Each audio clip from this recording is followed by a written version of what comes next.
Shreyas Iyer, Rishabh Pant, KL Rahul, Ishan Kishan, Mohammed Shami, Siraj, Arshdeep Singh जैसे कई भारतीय सितारों का नाम देखकर सबको पता था कि इस बार का मेगा ऑक्शन सबसे इंटरेस्टिंग होने वाला है। लेकिन सबके मन में सवाल यही था कि 574 प्लेयर हैं और 204 वैकेंसी। ऐसे में आईपीएल में सबसे ज्यादा पैसा किस पर लगेगा? इसमें कोई डाउट नहीं है कि सबकी नजर ऋषभ पंत और श्रेयस अय्यर पर रही होगी, क्योंकि दोनों की अपनी कुछ यूनिक क्वालिटीज हैं। लेकिन इस बार ऑक्शन में बहुत कुछ ऐसा हुआ जिसकी किसी को उम्मीद नहीं रही होगी। तो चलिए वीडियो शुरू करें। उससे पहले आपको बता दें कि इसमें कौन से 5 बड़े सवालों के जवाब मिलने वाले हैं।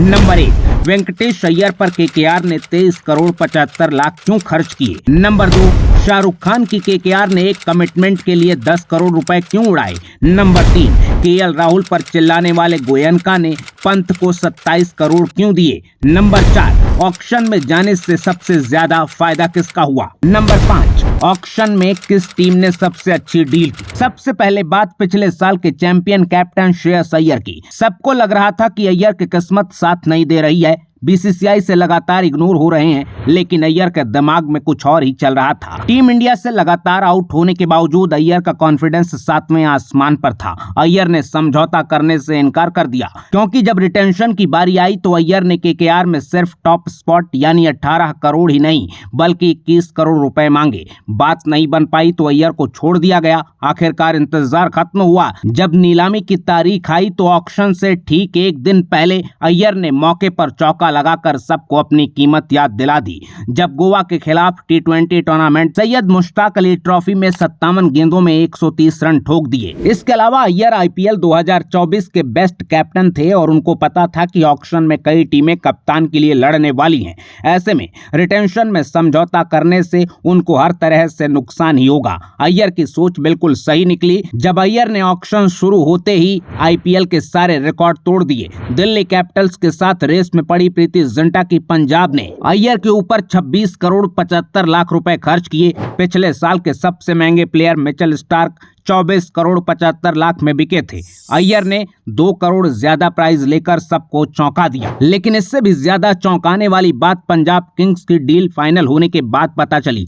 सुनकर यकीन नहीं होगा, लेकिन पंजाब के हेड कोच रिकी पॉन्टिंग ने खुद बताया कि ऑक्शन से पहले मैंने अय्यर को फोन किया, लेकिन अय्यर ने कॉल पिक नहीं किया। जिन लोगों को अय्यर के ऊपर किसी तरह का डाउट हो, उन्हें इसी बात से अय्यर का कॉन्फिडेंस लेवल समझ लेना चाहिए कि पॉन्टिंग जैसा दिग्गज आपको फोन कर रहा है कि हम आप पर बोली लगाएंगे, आपको कैप्टन बनाएंगे, और भाई साहब को फोन उठाने तक का टाइम नहीं है। अय्यर ने भले ही फोन नहीं उठाया, लेकिन पॉन्टिंग जानते हैं कि अय्यर बहुत ही फोकस्ड, काम और कंपोज्ड लीडर और शानदार टीम प्लेयर हैं। इसलिए पॉन्टिंग ने प्रीति जिंटा को उस दौर की स्टोरी सुनाई जब पॉन्टिंग ने अय्यर के साथ डीसी में काम किया था और अय्यर ने डीसी को प्लेऑफ तक लीड किया था। पंजाब को किसी भी प्लेयर से ज्यादा एक सधे हुए अनुभवी कप्तान की जरूरत थी और पर्स में पैसा बाकी सभी टीमों से ज्यादा, तो अय्यर की किस्मत चमक गई। कुल मिलाकर पंजाब के लिए डील महंगी जरूर है, लेकिन कहते हैं कि सामान अच्छा चाहिए तो पैसा भी अच्छा लगाना होगा। अय्यर की डील देखने के बाद कई लोगों ने सोचा होगा कि शायद ये बहुत ज्यादा हो गया, क्योंकि आईपीएल इतिहास के सारे रिकॉर्ड टूटे। लेकिन अय्यर की नंबर 1 वाली खुशी 10 मिनट भी नहीं टिकी, क्योंकि सिर्फ 2 प्लेयर्स के बाद पहले ही सेट में ऋषभ पंत का नाम था। पंत भले ही आईपीएल चैंपियन नहीं थे, लेकिन इंजरी से कमबैक करने के बाद ठीक ठाक आईपीएल बीता था और उसके बाद वर्ल्ड चैंपियन टीम इंडिया का हिस्सा थे। तो पंत का कॉन्फिडेंस अय्यर से कम होने का कोई चांस नहीं था, और यही वजह थी कि पंत ने डीसी के मालिकों से खुद कहा था कि ऑक्शन में जाऊंगा, खरीद सको तो खरीद लेना। डीसी से बातचीत के बाद 12 अक्टूबर को ही पंत ने अपने फैंस को बता दिया था कि वो ऑक्शन टेबल पर जा रहे हैं, जब पंत ने ट्विटर पर कहा था, if I go to the auction will I be sold और not and for how much. जिसके बाद किसी ने लिखा 20 करोड़ तो किसी ने कहा 30 करोड़। इस बीच कयासबाजी का लंबा दौर चला। खबर आई कि सीएसके से डील होने के बाद पंत ने डीसी से नाता तोड़ा, तो बहुत सारे लोग मान रहे थे कि पंत आरसीबी में जाएंगे, लेकिन ऑक्शन में जो खेल हुआ उसका किसी को अंदाजा भी नहीं था।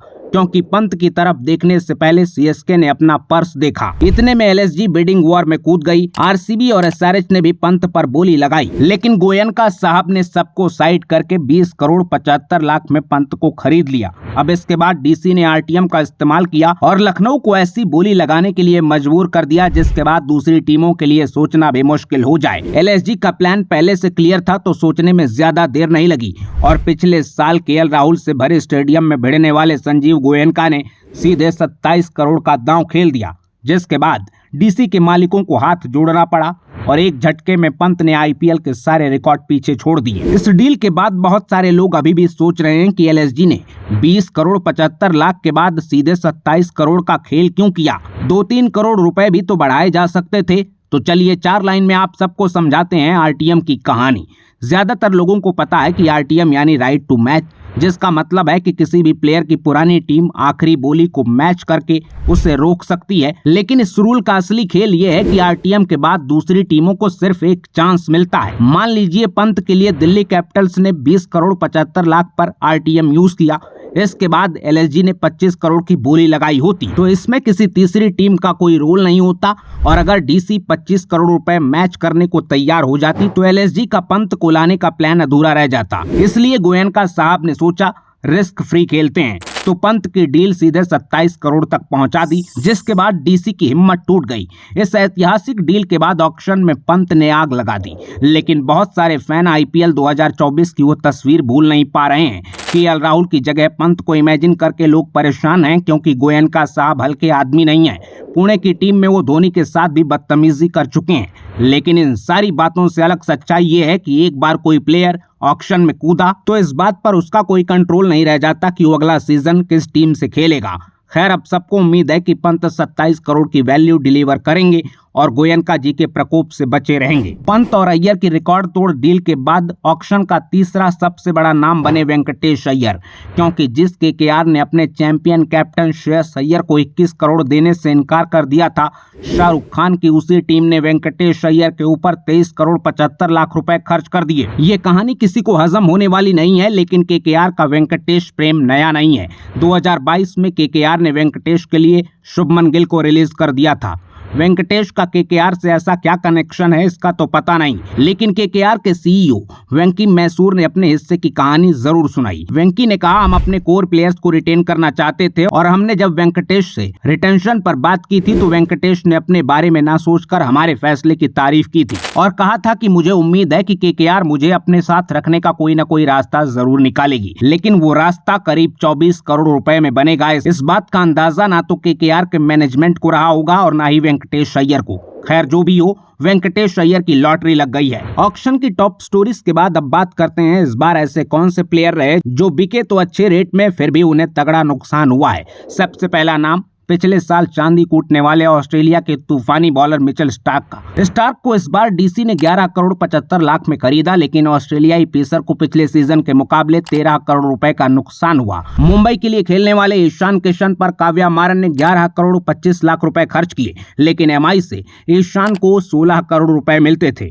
केएल राहुल को 14 करोड़ देकर डीसी ने अच्छी डील साइन की, लेकिन केएल राहुल को 3 करोड़ रुपए का नुकसान हुआ। पिछले साल एलएसजी ने उन्हें 1-2 गालियों के साथ 17 करोड़ रुपए दिए थे। सही मायने में केएल राहुल नुकसान नहीं बल्कि फायदा महसूस कर रहे होंगे, क्योंकि डीसी कितना भी बुरा खेले, आरसीबी की तरह यहाँ भी कभी माहौल खराब नहीं होता हुआ दिखता। वैसे फायदे की बात करें तो 38 साल के आर अश्विन इस मामले में टॉप पर हैं, क्योंकि अश्विन उस फेज में है जहाँ कोई भी सीजन उनके लिए आखिरी हो सकता है और चलते चलते वो फिर एक बार अपनी होम टीम चेन्नई में लौट आए हैं, वो भी 9 करोड़ 75 लाख रुपए लेकर। आरआर में अश्विन की सैलरी सिर्फ 5 करोड़ थी। अश्विन के बाद आखिर में बात करते हैं टी20 में टीम इंडिया के टॉप विकेट टेकर और वर्ल्ड कप कैंपेन में इंपॉर्टेंट रोल निभाने वाले अर्शदीप सिंह की। अर्शदीप 4 करोड़ से सीधे 18 करोड़ पर पहुंच गए हैं। इससे पहले 3 सीजन से पंजाब में उन्हें 4 करोड़ रुपए मिलते थे, लेकिन इस बार अर्शदीप को मिली है फुल इज्जत, उतनी जितनी वो डिजर्व करते हैं। इसके अलावा ऑक्शन की अनगिनत कहानियां हैं जिसके बारे में बात करेंगे किसी और वीडियो में।